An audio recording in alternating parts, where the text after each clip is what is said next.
আসসালামু আলাইকুম। আজকে আমরা চলে গেলাম মল অফ আমেরিকায় ক্রেভ রেস্টুরেন্টে ডিনারের জন্য।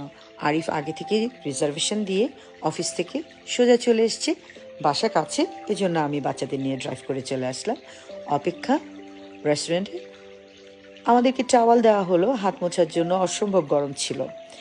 একটু পরেই আমাদের খাবার চলে আসলো।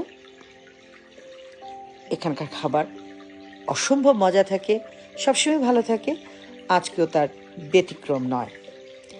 আমরা একসাথে গ্রুপ ছবি তুললাম। ছেলেকে বললাম আমাদের 2টা ছবি তুলে দে, আমাদের ছবি তুলে দিল। তারপরে আমরা একটি শপিং সেন্টারে ঘোরাঘুরি করলাম। তারপরে আজকে মাদার্স ডে, স্বাভাবিক মায়ের জন্যই শপিং হবে, ঠিক না? বাবা শপিং করছে, একটু ব্যতিক্রম। যাই হোক, বাপ ছেলে দুজনই শপিং করলো।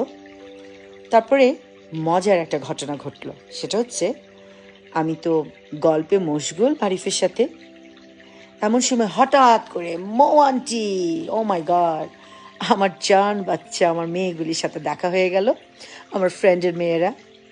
ভালো থাকিস তোরা, তোদের সাথে দেখা হয়ে না ভীষণ ভালো লাগলো। লাভ ইউ বাচ্চারা, আল্লাহ হাফেজ।